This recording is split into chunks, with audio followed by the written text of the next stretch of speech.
The midnight registration line stretched endlessly beneath the full moon, winding through the courtyard like a serpent of desperate souls. Sarah Doran pulled her threadbare cloak tighter, trying to make herself invisible among the hundreds of women forced to attend the Alpha King's mate selection ceremony. 3 days.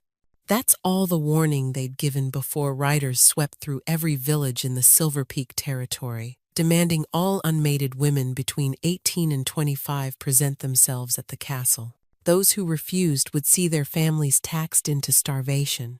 Those who ran would be hunted. Sarah touched the vial of scent-masking herbs hidden in her pocket. If she could just survive tonight's initial inspection, perhaps she'd be dismissed with the others deemed unworthy. Then she could return to caring for her sick father, to the small apothecary shop that barely kept them fed. "Next group forward!" a guard barked, his voice cutting through the nervous whispers. The line shuffled ahead. Sarah's group was pushed onto a raised platform where torchlight exposed them to the scrutiny of the royal assessors. Her heart hammered as she kept her eyes downcast, breathing shallowly to minimize her scent. Then the atmosphere changed. The gossiping ceased. Guards straightened. Even the wind seemed to pause. He emerged from the castle's shadow tall, devastating, moving with the fluid grace of an apex predator. The Alpha King Callan Reese. Moonlight caught the silver threading through his dark hair, the scars across his knuckles that spoke of countless battles. His presence hit the courtyard like a physical force, making several women stumble. Sarah had heard the stories. The king who'd slaughtered his way to the throne 5 years ago after his father's assassination, who'd been driven by his wolf to search for his mate since he came of age 7 years past, an emptiness no battle could fill, who shifted into a wolf larger than a horse, black as midnight, with eyes like molten gold. He wasn't supposed to be here. The initial selection was meant to be handled by advisors, with worthy candidates presented to him later. The king prowled along the first platform, his movement lazy yet purposeful. Women trembled as he passed. Some swooned. He showed no interest, his expression carved from stone. "Please don't come this way." He turned toward Sarah's platform. Each step brought him closer. Sarah pressed herself between 2 taller women, praying to disappear. The king paused at the platform's edge, his nostrils flaring slightly. His entire body went rigid. In one fluid motion, he leaped onto the platform. Women scattered like startled birds. Sarah tried to step back, but found herself trapped against the railing. The king moved through the crowd like they were mist, his focus absolute. Heading straight for he stopped inches from her. This close, she could see his eyes, not the cold gray she'd expected, but burning gold, inhuman and wild. His chest rose and fell rapidly. A low rumble emanated from his throat. Not quite human, not quite wolf. Then he inhaled deeply, his eyes rolling back slightly, and the rumble became a possessive growl that made every person in the courtyard freeze. "You," he breathed, his voice destroyed gravel and dark honey. He leaned closer, his breath hot against her ear. "Mate." The word hit Sarah like lightning. No, this can't be happening. Gasps erupted around them. The Alpha King, the most dangerous man in the realm, had just declared her his fated mate, in front of hundreds of witnesses. "You're mistaken," she whispered, her voice barely audible. "I'm nobody. I'm mine," he snarled, and his hand shot out to grip her wrist. The moment his skin touched hers, electricity raced through her veins. His eyes blazed brighter, and she watched in horror as his canines lengthened slightly. "You're mine." "Your Majesty," a brave advisor stepped forward, elderly with a trembling voice. "Perhaps we should follow protocol." Callan's head snapped toward the man with inhuman speed. The growl that emerged made everyone within 20 feet step back. "What's your name?" His thumb traced circles on her wrist, the gentle touch at odds with the possession in his eyes. Sarah Doran." "Sarah," he repeated, tasting the word like fine wine. Then louder, addressing the crowd without looking away from her face. The selection is over. I've found my queen. But the ceremony, another advisor attempted, is done. His free hand rose to cup Sarah's face, tilting it up to meet his gaze. Do you feel it? He murmured, low enough that only she could hear. Your soul calling to mine? She did. God help her. She felt it, a pull so strong it terrified her, like recognizing a part of herself she didn't know was missing. Please, she whispered. I'm not. I can't be. His expression softened marginally. You're afraid. You think I'll hurt you. Before she could respond, a commotion erupted at the courtyard's entrance. Guards dragged forward a struggling figure, a man in expensive clothes with the bearing of nobility. Your Majesty, the man called out. I demand justice. That woman is already promised to me. Sarah's blood turned to ice. Lord Magnus Cray, the man her father had borrowed money from, the man who demanded her hand as payment. Callan's hand tightened on her wrist. Slowly, terrifyingly, he turned to face Magnus, keeping Sarah behind him. Explain, he commanded, his voice deadly quiet. Magnus lifted his chin defiantly. The woman's father owes me a significant debt. She was to marry me tomorrow to settle it. I have the contract. Had, Callan corrected. You had a contract. The Alpha King moved so fast. Sarah barely saw it. One moment he stood beside her. The next, Magnus was pinned against the courtyard wall with Callan's hand around his throat. The law states, Callan said conversationally as Magnus choked, that a mate bond supersedes all other claims. She is mine by divine right. Challenge me if you dare. He released Magnus, who collapsed gasping. Then, horrifyingly, the king's form began to ripple. His bones cracked audibly as he partially shifted, his hands becoming claws, his face elongating slightly, caught between man and wolf. Anyone else? He roared, addressing the crowd. Anyone else have a claim on my mate? Silence. Sarah watched in fascinated terror as he shifted back, the transformation smooth as water. When he turned to her, his eyes still held that wild gold. Come, he commanded, extending his hand. My father, he's sick. I can't leave him. He'll be brought to the castle, given the best healers. When she didn't take his hand, he stepped closer, crowding her against the railing. You can come willingly, he murmured, or I can carry you. But you are coming with me, little mate. Your scent is already driving me half mad. If I don't get you somewhere private soon, I'll claim you right here. Heat flooded her cheeks at the implication. With trembling fingers, she placed her hand in his. The smile that spread across his face was pure predator. He swept her up into his arms, as if she weighed nothing. The crowd parted like a sea as he strode toward the castle.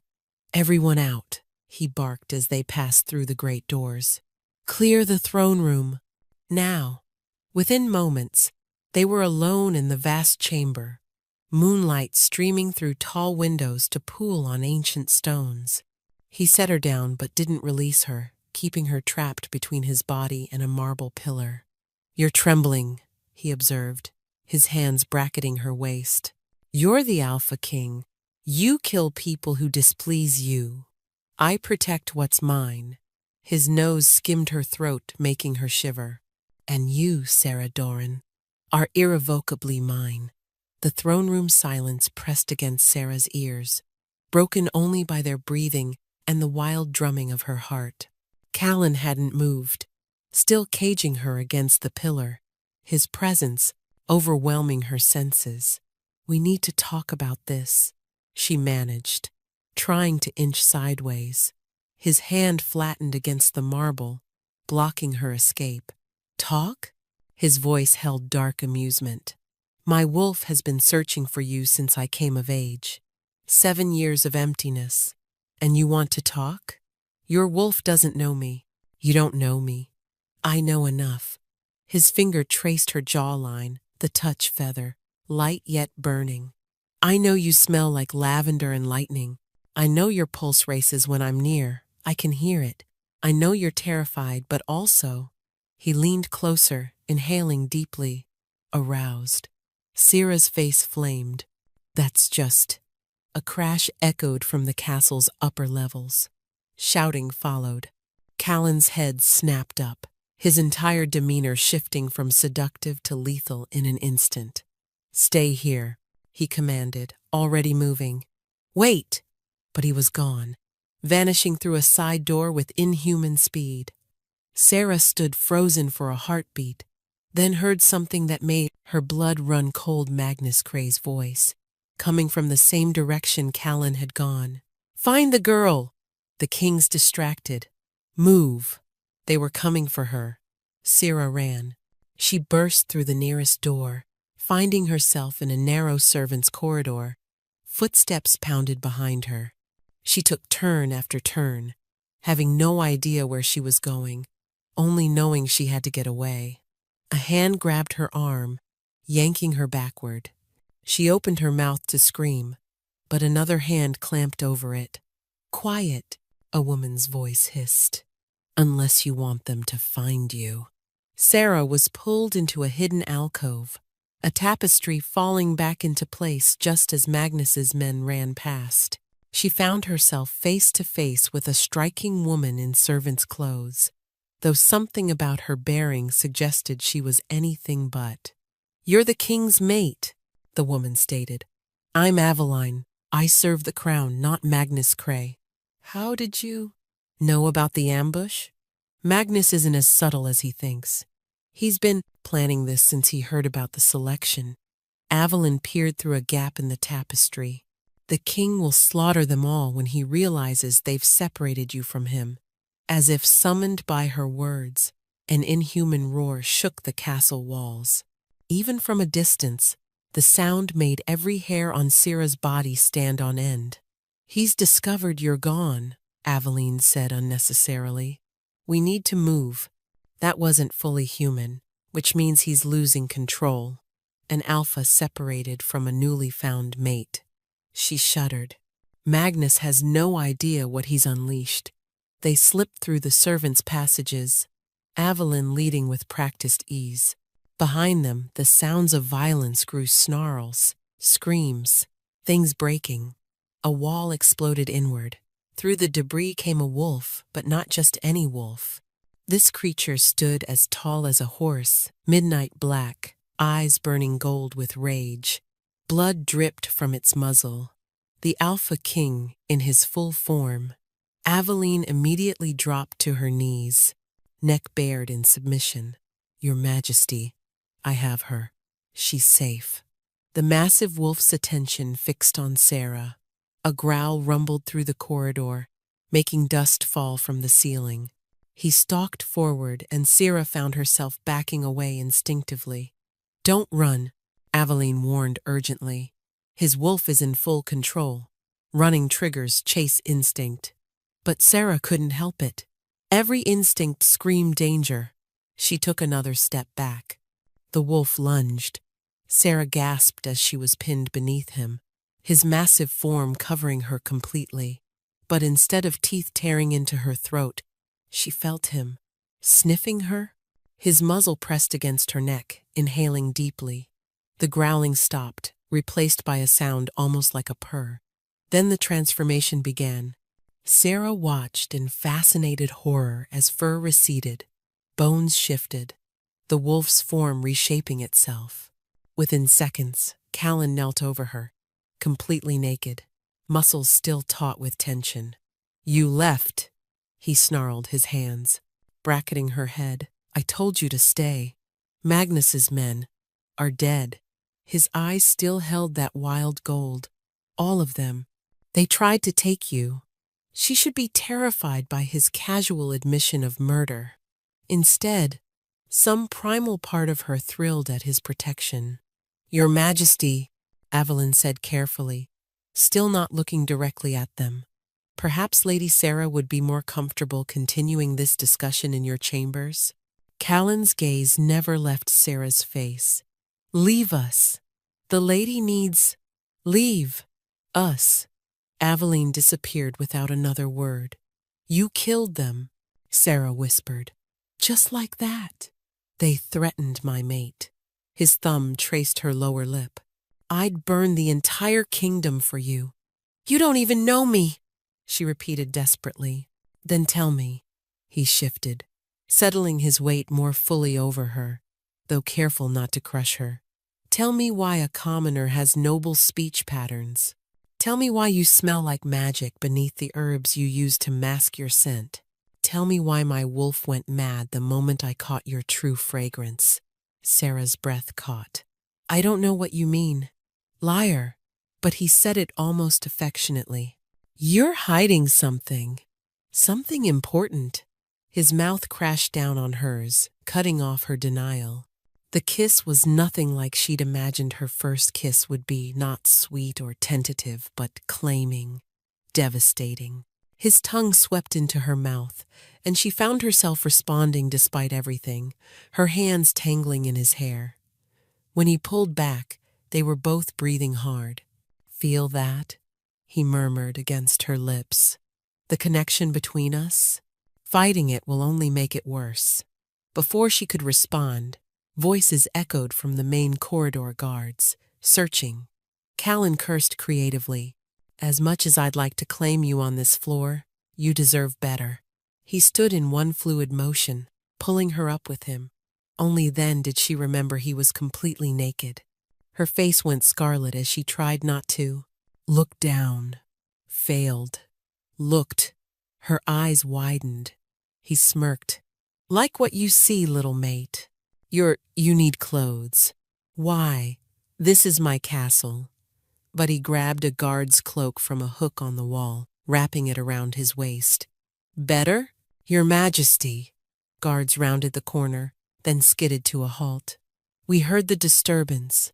Lord Cray's men are handled, Callan said coldly. Have Magnus Cray arrested for treason. He attacked the crown's chosen mate. Yes, Your Majesty. And summon healer Willem Holt to the border village of Millbrook. There's a sick man there, Sarah's father. Bring them both to the castle immediately. Sarah's head snapped up. You remembered. His expression softened marginally. I told you I protect what's mine. That includes your family. He pulled her along, his hand possessive on her lower back, toward a massive set of doors marked with the royal seal, his private chambers. As the doors closed behind them, Sarah realized she was now completely alone with the Alpha King, in his bedroom. Now, Callan said, turning to face her with predatory intent.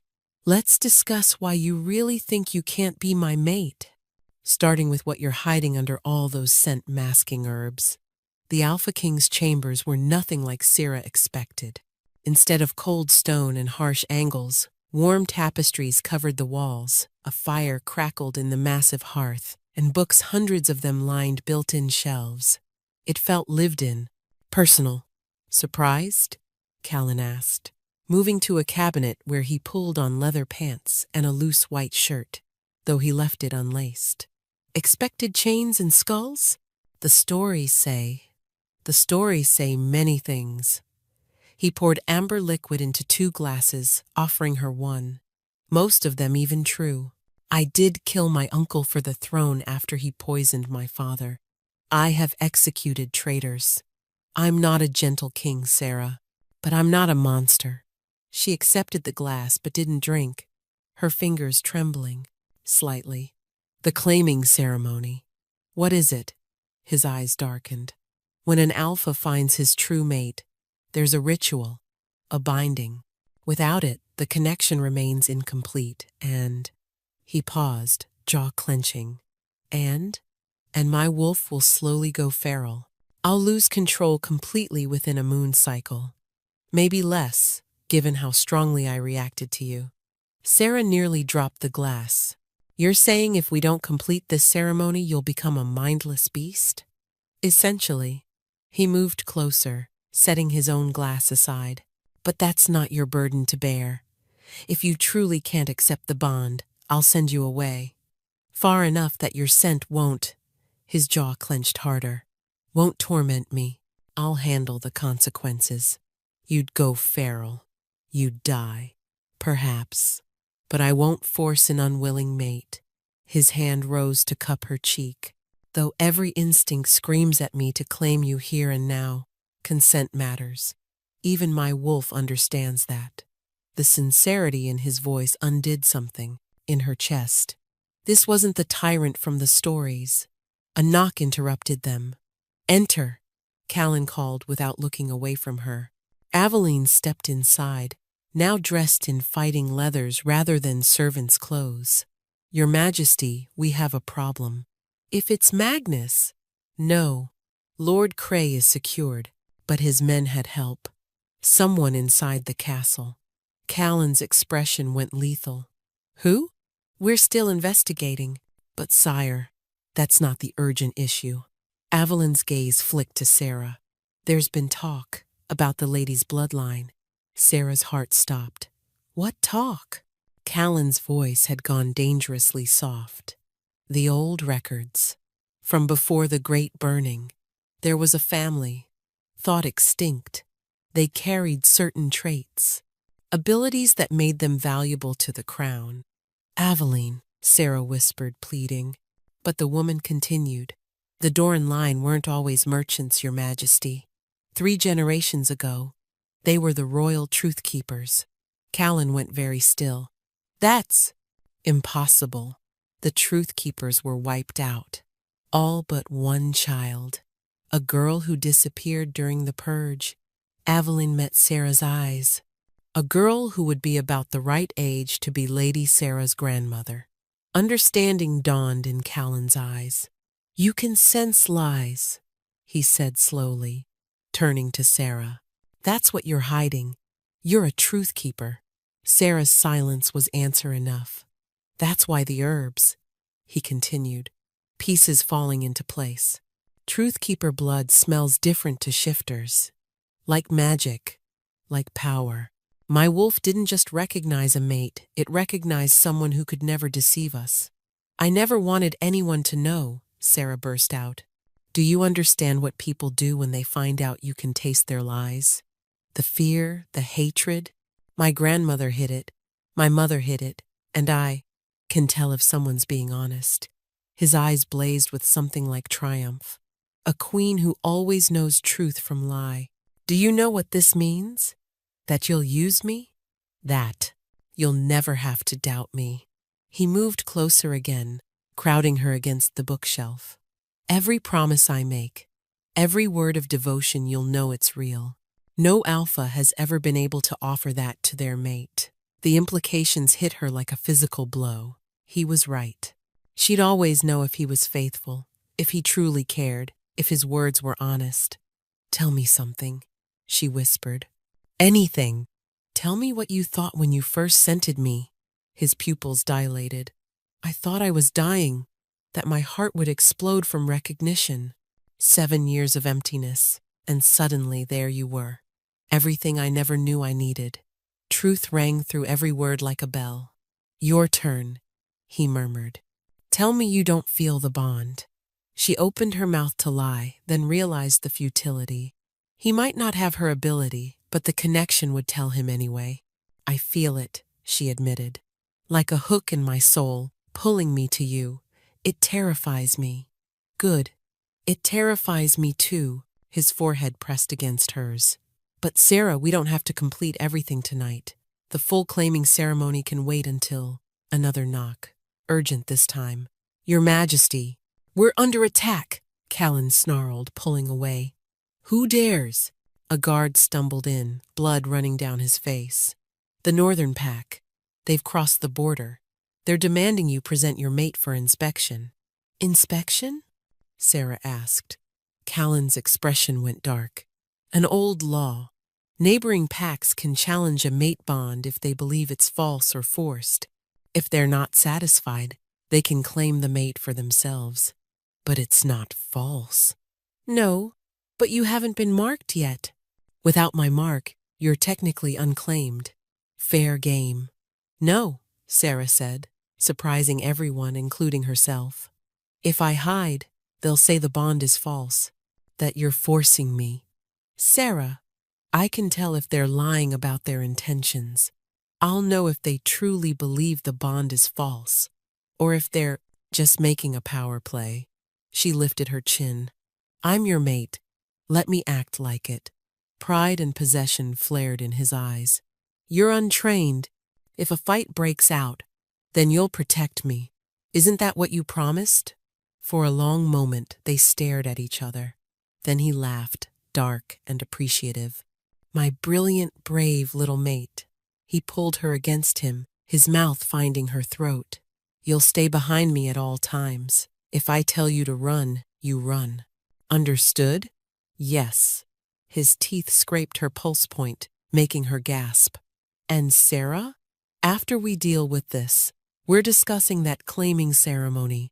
My wolf won't tolerate another challenge to what's ours. The throne room doors burst open, revealing chaos. At least 20 shifters in wolf form circled the space, all massive, all focused on the entrance where she stood with Callan. At their center stood a man who could only be another alpha. Scarred, grizzled, with the kind of presence that commanded armies. Alpha? Marcus of the Northern Pack, Callan said, his voice deceptively calm. You're far from your territory. Word travels fast when the unmated Alpha King suddenly claims a random woman from a selection line. Marcus's scarred face twisted into a sneer. A nobody, no pack lineage, no noble blood that we know of. Very convenient, finding her just when the council's pressure for an heir peaked. Sarah felt Callan's muscles coil beside her, ready to explode into violence. She placed a hand on his arm, a tiny gesture that made every wolf in the room focus on her. You doubt our bond? She asked, stepping forward despite Callan's warning growl. Marcus's eyes raked over her dismissively. I see no mark, smell no claiming, just fear and herbs. Sarah's ability flared to life. Beneath Marcus's words, she tasted the oily residue of deception. He didn't believe the bond was false. He was gambling, hoping to provoke Callan into a mistake. You're lying, she said quietly, her voice carrying across the silent throne room. Marcus's expression flickered with surprise. You know the bond is real. You scented it the moment you entered this room. She took another step forward, her strange confidence building. Tell them the truth. Tell them about the deal you made with Magnus Cray, the territory you were promised if you could separate us before the claiming. Marcus went rigid. Several of his wolves whined uneasily. How did she know? She didn't not for certain, but the flicker of guilt that crossed his face when she mentioned Magnus had been enough. Her ability didn't just detect lies, it helped her unravel them. You little... Marcus shifted partially, his face elongating into a muzzle, claws extending. Callan moved so fast, Sarah barely saw it. One moment Marcus was lunging for her. The next, he was pinned against the floor with Callan's hand around his throat. Challenge me, Callan snarled, his voice barely human. Stop hiding behind laws and schemes. Challenge me properly, or acknowledge her as my true mate, and leave. Sarah walked closer to the two alphas, her heart pounding but her voice steady. He won't challenge you, because his beta, she looked at a younger wolf near the door, is already planning to challenge him for leadership if he's weakened by fighting you. You came here hoping to win through technicality, not combat. The young wolf's ears flattened, guilt confirming her guess. Marcus's eyes darted between Sarah and his beta. How could you possibly... Submit, she said softly. Take your pack, return to your territory, and keep your leadership. Or die here, and let your beta explain to your mate why you threw your life away for Magnus Cray's gold.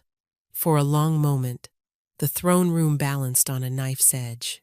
Then Marcus went limp, baring his throat in submission. I acknowledge the bond, he gasped. The woman is your true mate. Callan released him, standing slowly. Leave. Now, if you cross into my territory again without invitation, I'll take it as an act of war." As they filed out, the beta Sarah had identified gave her a long look, part respect, part fear. When the doors closed, Callan turned to her, wonder in his eyes. "How?" he asked simply. "People's deceptions create patterns. Once you see one thread of dishonesty, you can follow it to the whole web." "You're terrifying," he breathed, and it sounded like the highest compliment. "My perfect, terrifying mate." Before she could respond, he was kissing her, not the desperate claiming from before, but something deeper. Gratitude, possession, and raw need combined into something that made her knees weak. "Sarah, I need to mark you, tonight. My wolf. After being challenged, after another alpha so close to you, I'm barely maintaining control." "Your Majesty," a guard burst in. "The healer has arrived with the lady's father." Sarah rushed to the medical wing, Callan close behind. On a bed surrounded by healing crystals lay her father, looking frailer than when she'd left 3 days ago. His breathing was shallow, labored. "Papa," she breathed, rushing to his side. His eyes opened, focusing with difficulty. "Sarah? Child? What? Where?" "You're safe. You're in the castle." "The castle?" Confusion creased his brow. Then his eyes widened with understanding. "The selection. Oh gods. Sarah, did they reject you? Are we being punished?" "No, Papa." She squeezed his weathered hand. I was chosen." "Chosen? As a servant? As the queen?" Silence stretched between them. Then her father laughed, a raspy, disbelieving sound that turned into coughing. "The fevers made me delirious." "It's true, sir," Healer Willem confirmed, stepping forward from the shadows. "Your daughter is the Alpha King's mate." The bond was confirmed tonight before the entire court. Her father's gaze moved slowly from the healer to Sarah, then to Callan standing protectively behind her. She saw the moment he truly understood, noticed the fine dress she now wore, the way guards positioned themselves by the door, the deference in everyone's posture. "My little Sarah," he whispered, tears gathering in his eyes. "What have you done?" "What I had to," she said softly. "The bond chose me, Papa. I couldn't fight it. The Alpha King." Fear flickered across his face. "The stories, some are true," she admitted, glancing back at Callan. "But he's not what they say. He's—" How did she explain Callan? Dangerous but protective, violent but capable of tenderness? "He's mine," she finished simply. Her father studied her face with eyes that had watched her grow from infant to woman. "And you're his." "Yes." "Then I suppose," he coughed again, wincing, "I should get well enough to see my daughter crowned." "You'll get well because we have the best healers," she corrected, smoothing his thinning hair. "And because I need you." She stayed with him until he fell asleep, the healing drafts finally taking effect. As she prepared to leave, Healer Willem stopped her with a gentle hand on her arm. "My lady, a word?" She nodded, following him to a shadowed corner where they wouldn't be overheard. "Your father's illness, it's not natural." His voice dropped to barely a whisper. "Someone's been poisoning him." Slowly, over months. Ice filled her veins. "What?" "Moonsbane. Trace amounts in his system. Not enough to kill quickly, just to weaken. Make him desperate enough to—" He trailed off meaningfully. "To sell his daughter to cover debts," she finished, her voice hollow with shock. Then rage sparked. "Magnus Cray! He poisoned my father to force my hand." "That would be my guess. The good news is, now that we know, we can cleanse it from his system. He'll recover fully." Rage built in her chest, clean, purifying rage. Magnus hadn't just tried to buy her. He'd orchestrated everything, destroyed her father's health for his sick game. She left the medical wing in a haze of fury, barely aware of where she was walking, until she found herself descending stone steps, the air growing colder. The castle's dungeons. The guards at the entrance moved to stop her. "My lady," the Alpha King said. "I'm your future queen," she said, her voice carrying new authority that surprised even her. "You will let me pass." They exchanged uncertain glances, then stepped aside. She found Magnus in a cell at the corridor's end, sitting on a stone bench as if holding court even in prison. He looked up as she approached, his handsome face marred by bruises from his capture. "Lady Sarah," he said smoothly, rising with mock courtesy. "Come to gloat?" "Come to tell you the truth," she said, gripping the iron bars. "You poisoned my father." His expression didn't change, but she tasted the spike of alarm beneath his calm. "Prove it." "I don't need to. The Alpha King will believe me, and that's enough for your execution." She leaned closer, her voice dropping to a whisper.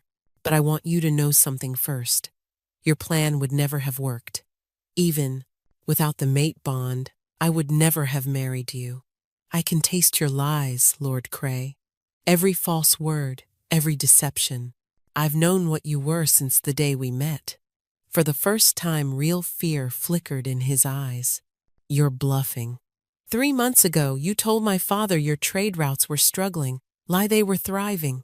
2 months ago, you said you wanted to help our family. Lie, you wanted me, specifically, because you'd learned about my bloodline.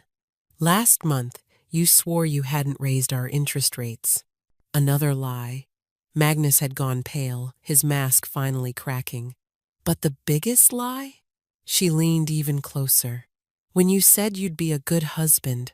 You've killed before, haven't you? Not in battle, not for justice, for pleasure. I can smell it on you like rot." Magnus lunged at the bars with a snarl, his facade completely shattered. A hand shot through the bars, grabbing Magnus by the throat and slamming him against them. Callan materialized from the cleft shadows, his eyes pure wolf. "Touch her," the Alpha King said softly. "Threaten her. Even think about her again, and I'll make your execution last week's." Magnus whimpered, all pretense of nobility gone. Callan's attention shifted to Sarah. "You shouldn't be here. He poisoned my father." "I know," the healer told me. His free hand cupped her face with surprising gentleness. "I was coming to tell you we'll have his public execution tomorrow." "Good." Something flickered in Callan's expression, surprise, perhaps approval. "My gentle mate has claws," he murmured. "Come, we have more important matters to attend to." He led her from the dungeons, his hand possessive on her lower back. She could feel the tension thrumming through him. Whatever control he'd maintained was fraying. "Where are we going?" "The ceremonial chambers." His voice had gone rough, more wolf than man. "The claiming can't wait any longer, Sarah. Not after tonight." Her heart skipped. "What does it entail exactly?" "A blood bond, a marking, and..." He stopped walking, pressing her against the corridor wall with controlled desperation. "And I take you, claim you completely, bond you to me in every way possible." Heat flooded through her at his words, at the naked hunger in his eyes. "Will it hurt? The marking?" "Yes, at first. Then..." His thumb traced her pulse point where his mark would go. "Then it becomes something else entirely. Something I can't describe, only show. And if I'm not ready?" His jaw clenched, internal struggle visible in every line of his body. "Then I leave. Tonight, let distance weaken the bond until you decide." "But Sarah..." His control cracked slightly. "Please, my wolf is going mad. I can barely think past the need to claim you. And there's more. I sense something in your father's room. You have power beyond just truth detection. Something dormant, waiting." She could feel it through their incomplete bond, his desperate hunger, the primal need clawing at his control.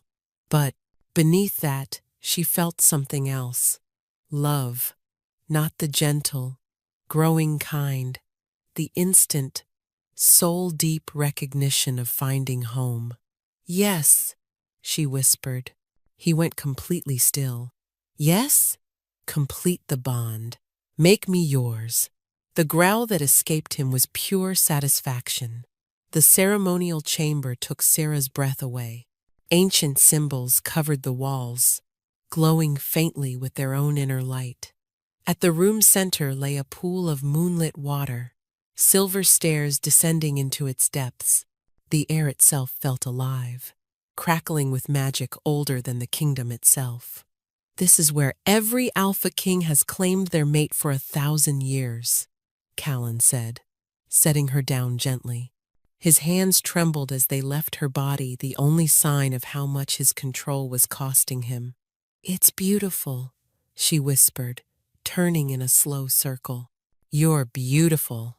He moved to a stone altar, where ceremonial items waited: a silver blade, 2 chalices, and a leather-bound book so old, its pages looked like whispers. Are you certain, Sarah? Once we begin, the magic won't let us stop. The bond will demand completion. What exactly happens? We share blood binding our life forces. Then I mark you. His fingers ghosted over the junction of her neck and shoulder, making her shiver. My bite will leave a permanent mark, showing everyone you're claimed. And then, his eyes darkened to molten gold. Then the bond demands consummation. We become one in every way. Heat pooled low in her belly. I've never, neither have I. His admission surprised her. My wolf would never permit another. It waited for you. He began removing his shirt, revealing the powerful chest she'd only glimpsed before. Scars crisscrossed his skin, evidence of countless battles, each one a story of survival. Just as I waited for you. The honesty in his voice, combined with her ability confirming its truth, made her heart race. What do I do? First, you decide if you trust me. He picked up the silver blade, its edge gleaming in the mystical light. The blood bond requires absolute trust. If either of us holds back, it won't take. Sarah moved closer, drawn by the pull between them and her own growing desire. I trust you. Even though we met hours ago, my gift has never failed me. You've told me no lies. She touched a particularly vicious scar over his heart. You would die for me. Yes. No hesitation. You'll never take another. Never. And when you look at me, you see everything, he breathed. My beginning and end. My salvation and damnation. The piece of my soul I didn't know was missing. Truth rang through every word like cathedral bells. Then I trust you, she said simply. He kissed her gentle this time, reverent. When he pulled back, his control was hanging by a thread. The dress, he said roughly. It needs to come off for the ritual. Heat flooded her cheeks, but she turned, presenting her back. His fingers found the laces, pulling them free with agonizing slowness. The dress pooled at her feet, leaving her in only her thin shift. She heard his sharp intake of breath. Sarah, should I remove this too? Not yet. Step into the pool. The water was surprisingly warm, tingling against her skin like champagne bubbles. Callan followed, still wearing his leather pants, the water rising to his waist. He opened the ancient book, speaking words in a language she didn't recognize, old, powerful sounds that made the symbols on the walls pulse brighter. The water around them began to glow softly. Your hand, he said, switching back to common tongue. She offered it without hesitation. The blade was sharp, a quick sting as he drew it across her palm. Blood welled, darker than normal in the strange light. He cut his own palm next, then pressed their wounds together. The moment their blood mingled, Sarah gasped. Power flooded through her, wild, electric, alive. She could feel him, not just emotionally, but spiritually. His thoughts, his memories, his essence flooding into her as hers poured into him. She saw flashes a young boy watching his mother die, poisoned by his uncle. The same boy learning to shift alone, no pack to guide him. The teenage prince forced to kill his first challenger. The man who'd taken the throne in blood, believing he'd never find his mate. And through it all, loneliness so profound it brought tears to her eyes. "Sarah!" he gasped, and she realized he was seeing her memories too. Her grandmother teaching her to recognize lies before she could properly walk. Her mother dying when she was 12, making her promise to hide her gift. Years of isolation, pretending to be normal, feeling like a fraud in her own skin, but also something else, a power she'd always suppressed, afraid of what she might be capable of. "We match," he whispered wonderingly, "broken in the same places." The blood bond pulsed between them, sealing their connection. The cut on her palm had already healed a plez, side effect of bonding with an alpha's healing ability. "Now the marking," he said, his voice gone rough. His wolf was rising to the surface. She could see it in the gold bleeding into his eyes. "Will you shift?" "Partially. Enough for the bite to take properly." His hands gripped her waist, pulling her against him. "It has to be perfect. Too shallow, and it won't bond. Too deep, and you won't hurt me," she said with absolute certainty. His control shattered. The shift was beautiful, his features sharpening rather than distorting, becoming something between man and wolf. His canines lengthened to deadly points. The hands on her waist sprouted claws, though he was careful not to pierce her skin. "Mine," he growled, the word barely human. "Yours?" she agreed, tilting her head to expose her throat. He struck like lightning. His teeth sank into the junction of her neck and shoulder, and pain exploded through her sharp, overwhelming. She cried out, her hands clutching his shoulders. Then the pain transformed. Heat flooded from the bite, but not the heat of injury. This was something else entirely, pleasure, so intense it bordered on transcendent. Every nerve ending came alive. She could feel him through the mark, his primal satisfaction at claiming her, his desperate need to complete the bond. When he pulled back, licking the wound to seal it, she nearly collapsed. He caught her, fully human again, his eyes wild with concern. "Sarah, are you?" She kissed him, tasting her own blood on his lips. The bond roared to life between them, demanding completion. "Please," she gasped against his mouth. I know." He lifted her from the pool as if she weighed nothing, carrying her to a pile of furs she hadn't noticed before. "I can feel everything you need." The wet shift clung to her skin, transparent now. His hands shook as he peeled it away, revealing her to his hungry gaze. "Perfect," he breathed. "My perfect mate." What followed was nothing like the crude jokes she'd overheard in the market. Callan worshipped her every touch reverent, every kiss a prayer. The bond guided them, showing him exactly where to touch to make her gasp, showing her how to reduce him to groans. When he finally claimed her fully, the bond exploded into completeness. She could feel his heartbeat as her own, his pleasure doubling hers, their souls merging into one. "I love you," she gasped at the peak, the words torn from her very soul. "Colin, I love you." "My mate," he growled back, his voice wrecked. "My queen." "Forever." Later, wrapped in furs with her head on his chest, Sarah traced lazy patterns over his skin. The mark on her neck thrummed with pleasant heat. "How do you feel?" he asked, pressing a kiss to her hair. "Complete," she said honestly, "like I was walking around missing pieces I didn't know were gone." "The bond will settle over the next few days. You'll be able to feel me even at distance, sense if I'm in danger." His arms tightened around her. "And I'll always know where you are, if you're safe." A knock echoed through the chamber, urgent, panicked. "Your Majesty," Aveline's voice, tight with fear.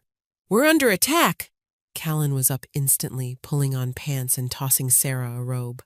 Who? I don't know. They came from nowhere. Dozens of them. Not wolves, but something else. They're slaughtering everyone in the lower quarters. Sarah felt Callan's rage through the bond, tinged with something else recognition. What aren't you telling me? She asked as she belted the robe. His jaw clenched. There are others, not just shifters, creatures that hunt our kind. What creatures? Hunters. Humans, but enhanced. Faster, stronger, trained from birth to kill shifters. He pulled on his shirt, then grabbed her shoulders. Stay here. The ceremonial chamber is warded. No. She pulled away. We just bonded. I won't hide while you fight. They burst from the ceremonial chamber to find chaos. The castle was under siege, but not by any normal army. The attackers moved with inhuman speed, silver weapons gleaming as they cut through guards. Hunters, Callan snarled. But how did they breach our borders without warning? The answer came when they reached the main hall. At its center stood a figure in hunter's gear. But Sarah's gift screamed warnings. This was no hunter. It was someone wearing a hunter's skin. Someone she recognized. Hello, sister, the figure said, pulling off their hood. Sarah's blood turned to ice. It couldn't be, but it was. Her sister Alara, the one who died 5 years ago. Except apparently, she hadn't died at all. Alara? Sarah's voice cracked. You're dead. We buried you. Her sister smiled, the same crooked smile from childhood, but twisted now with something dark. You buried an empty coffin. I've been busy. Doing what? But even as Sarah asked, her gift was already unraveling the lies. Years of them. You've been with the hunters. Training, planning, this? Planning to free you, Alara corrected, stepping forward. From this monster. She gestured at Callan with a silver blade. Did you know what you are, little sister? What we truly are? Callan stepped partially in front of Sarah, a protective growl rumbling through his chest. Truth keepers, Sarah said. I know, Alara laughed, the sound harsh and bitter. Truth keepers? Is that what grandmother told you? We're so much more. Our bloodline doesn't just detect lies we can kill with the truth. Watch. She turned to a nearby guard who'd been watching uncertainly. You cheated on your mate last summer with her sister. The guard went rigid, his eyes widening in horror. Then he began convulsing. Blood poured from his nose as he collapsed, body seizing violently before going still. Stop! Sarah screamed, rushing forward only to be caught by Callan's arm. That's what we can do when properly trained, Alara said calmly, as if she hadn't just murdered an innocent man. Force people to face their truths so violently it destroys them. The hunters found me after Mother's death, taught me, showed me my real purpose. Your purpose is genocide, Callan snarled. My purpose is protecting humanity from monsters like you. Alara's eyes fixed on Sarah, and for a moment, her mask slipped. Come with me, sister. I can teach you.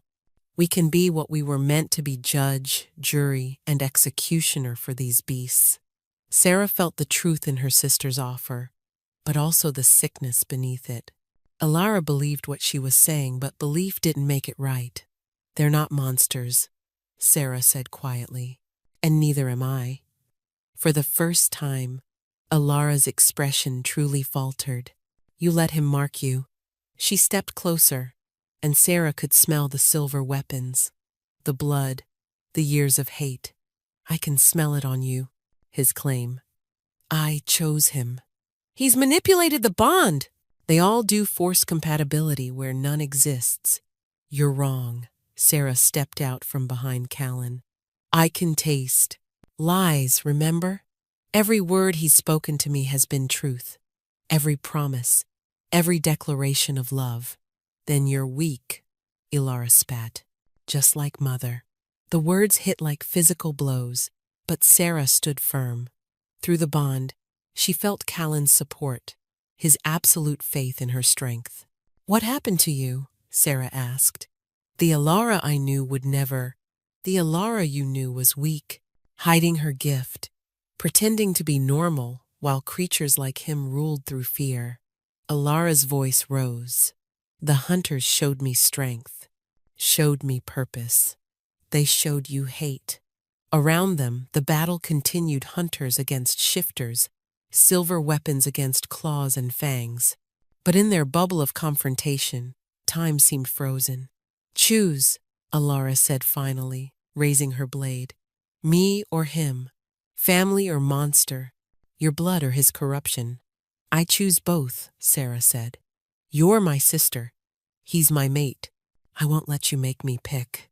Alara's face contorted with rage. "Then you've chosen death." She lunged not at Sarah, but at Callan. Silver flashed in the torchlight. Sarah moved without thinking. Her gift, the part she'd always suppressed, always feared, exploded outward. Not to hurt, but to reveal. She forced Alara to see the truth, not her twisted version, but reality. She showed her sister Callan's memories, the ones she'd absorbed through the bond. A boy who'd lost everything, a man who'd waited years for love. The moment he'd scented Sarah and felt his soul recognize its other half.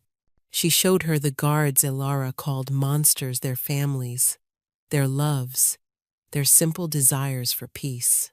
She showed her the hunter's lies, the way they'd found a grieving girl and turned her into a weapon. And finally, she showed her their parents, not the false narrative Alara had built, but the truth, how their mother had died, protecting both daughters from those who would use their gifts. How their father even now lay dying, poisoned not by shifters but by a human lord's greed. Alara froze mid-strike, the blade trembling inches from Callan's heart. "No," she whispered. "That's not. I was told. Mother died because of them. Mother died because of people who wanted to use us," Sarah said gently, stepping closer. "The hunters found you in your grief, fed you lies mixed with just enough truth to make them believable.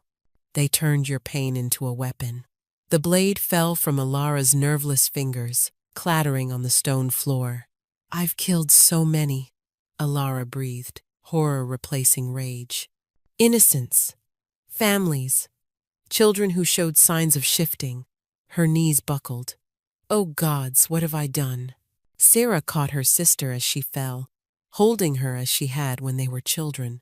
"You were lost, manipulated, but you can choose differently now. The hunters will never stop. They know about you now, about what our bloodline can really do." Callan picked up the fallen blade, but instead of using it, he tossed it aside. "Then they'll face the united packs, Shifter and Truthkeeper, standing together." Alara looked between them, her sister and the Alpha King, bonded and united. Around them she became aware that the fighting had stopped. The other hunters, seeing their leaders collapse, had hesitated. "I can't undo what I've done," Alara said, tears streaming down her face. "No," Sarah agreed. "But you can stop others from making the same mistake. You know their methods, their bases, their plans." A horn sounded from outside, reinforcements. But whose? The doors burst open, revealing not more hunters but shifters, dozens of them from various packs. "We heard the Alpha King's call," their leader announced. "We stand with the rightful rulers."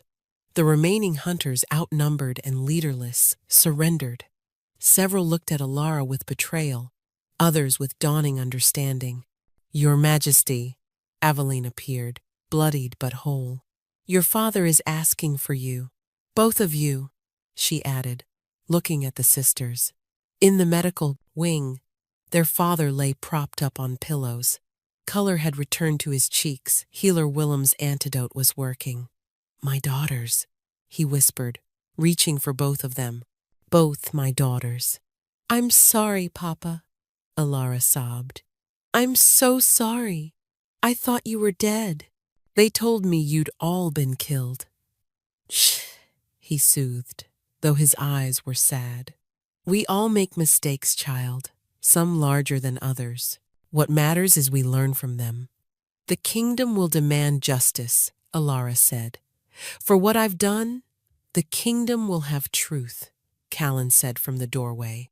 You'll stand before the court, tell them everything, show them how the hunters recruit, how they manipulate. Some will still demand your death, but others might understand. And you? Alara asked. I tried to kill you. You tried to save your sister from what you thought was a monster. His expression was hard, but not without compassion. I've done worse for less noble reasons.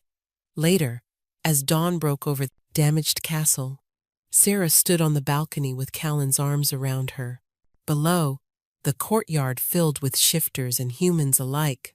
Word had spread of a queen who could taste truth, who stood between both worlds. Your father's recovering well, Evelyn reported from the doorway. And your sister, she's agreed to share everything she knows about the hunters. She'll need protection, Sarah said. They'll come for her. They'll come for all of us, Callan corrected. But we'll be ready. A truth-keeper queen, reformed hunter information. United packs were stronger than they expected. The council will want the coronation soon, Aveline added. A proper ceremony, making you officially queen. Sarah felt Callan's contentment through their bond. His mate safe, his kingdom secure, his soul finally whole. What about the hunters? She asked. Some will always exist. But with you beside me, we can build bridges. Show both sides that cooperation is possible. Your sister's testimony will help showing how they prey on grief and fear. And Alara needs time to heal, to make amends. But she's your family, which makes her mine. He pressed a kiss to her temple. She'll have a place here, if she chooses it. The mate mark thrummed with warmth, and through their bond, Sarah felt the truth of his words. No deception, no conditions, just acceptance. I stood beside a stranger in a moonlit line, she murmured, terrified and alone. And now you stand beside your mate, Callan finished, your equal, your king.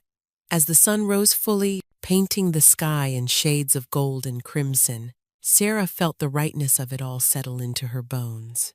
The road ahead would be difficult hunters to face, kingdoms to unite, wounds to heal. But with Callan beside her and her gift to guide them, she knew they'd face it all. Together, the Alpha King and his Truth Keeper Queen, forever.